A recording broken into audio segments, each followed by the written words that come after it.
Olá, pessoal. Eu vou falar agora para vocês do conto O Papel de Parede Amarelo, da Charlotte Perkins Gilman, uma outra autora que estamos trabalhando aí no clube de leitura. Esse conto ela apresenta uma narrativa em primeira pessoa, né? A personagem é uma mulher que nós acompanhamos.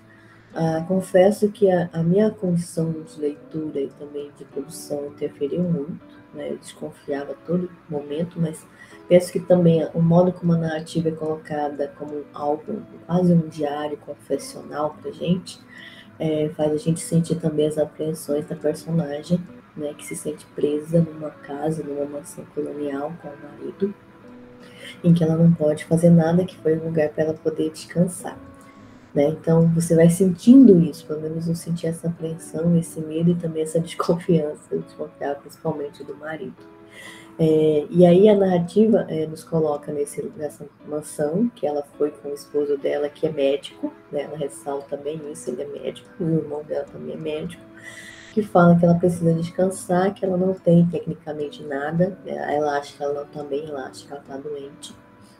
Mas eles falam que ela só precisa descansar, então por isso que eles vão para essa casa um pouco mais afastada por alguns meses, que ela chama de mansão colonial. E aí, nesse lugar, ela começa a escrever pra gente e dá a entender que ela é escritora. Né? Ela tem essa profissão de ser escritora, então ela fala, eu queria trabalhar, eles não querem deixar ela trabalhar e impedem ela, proíbem ela de escrever. Então, para mim, dá a entender que ela é uma escritora, mas né, ela precisa descansar. E aí proíbem ela que ela escreva, porque faz parte do trabalho, e ela começa a escrever escondida, né, de todos.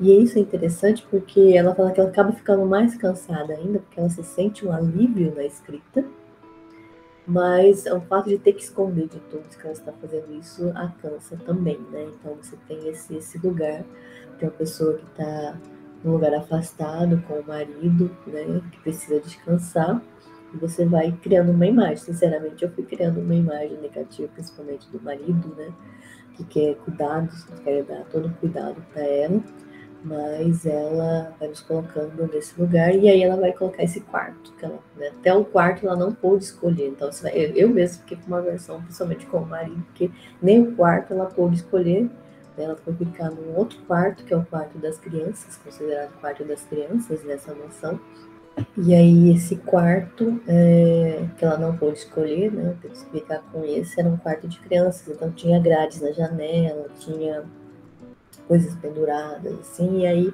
que também já nos dá uma outra imagem. Fiquei, meu Deus, né? Como assim? Grátis na janela para não sair. Ao mesmo tempo, é um sinal de, de preocupação com ela. Então, já nos apresenta o que talvez ela tenha, qual que é a problemática. Durante a narrativa, ela vai criando uma obsessão pelo papel de parede que está nesse quarto, que ela não queria, né? Ela vai vendo, acha a cor amarela suja, horrível, vê que está descascado, ela mesmo começa a descascar esse quarto. E essa obsessão vai colocando pra gente mais pra frente, pra mim, que ela também está depressiva, né? Que ela está depressiva, e isso aumenta mais ainda a compressão quando você fica sabendo lá, quase a metade do texto, mais ou menos, que ela tem um filho. Então ela recém-pariu, né? E ela fala que ela não consegue ficar perto da criança, do bebê, né? Ela fica horrorizada quando ela não consegue ficar, o que me fez pensar numa depressão pós-parto que ela possivelmente tenha, embora os médicos não, né? Principalmente para a época, é um livro mais romance de época em si, né? Então ele não tinha esse olhar, talvez ainda para essa questão da mulher, né? Principalmente em relação ao parto.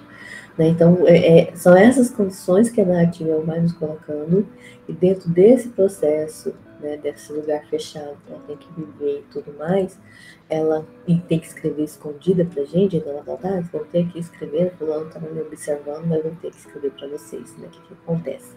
E aí o quarto vai assumindo ainda um lugar maior, uma apreensão maior, um medo maior, que ela começa a visualizar uma mulher por trás daquele papel de parede, uma mulher, e às vezes várias mulheres, que também projeta aí o que ela está vendo, talvez si mesma nesse processo, e ver essa mulher rastejar, andar nesse espaço, nessa parede, E eu acho que também é um processo de identificação com ela mesma, que talvez é ela que está rastejando, então até às vezes na linguagem do texto, realmente, há uma mulher, mas ao mesmo tempo essa mulher, eu rastejo, ela se sente a rastejar naquele espaço, e aí cria uma ânsia de poder se libertar, que chega ao final da nossa narrativa, porque ela vai se trancar no quarto, então assim, ele vai projetando para mim quase uma tentativa de suicídio, porque ela arruma uma corda, ela arruma um jeito de colocar nas grades, assim, tem todo um ritual,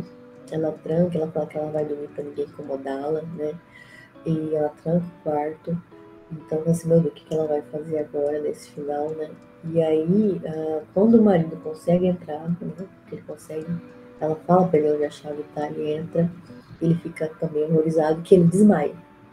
Ele desmaia e ela fala, nossa, como ele desmaiou, ele tá me atrapalhando, né, eu rastejar.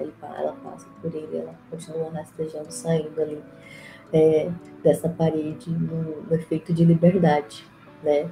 Então, o que me questionou, eu questionei no final, por que o marido desmaia, né? Fiquei pensando na imagem que ela tá, porque como tá narrando em primeira pessoa, ela não mostra pra gente como ela está em si, né, mas a ação do marido ao desmaiar, né, pensando que talvez ela, a ânsia do papel misturar com ela, né, talvez ela tenha até feito alguma coisa com a própria pele, por exemplo, porque ela quer tanto se libertar, que eu acho que ela queria sair da própria pele, foi essa imagem que eu projetei, não está no texto, né, só projetei pensando no que o marido viu nesse final, porque o que ela nos narra é que ele desmaiou e ela passou por ele, né, ela estava atrapalhando, ela rastejando na parede, no lugar onde ela se sentia libertada.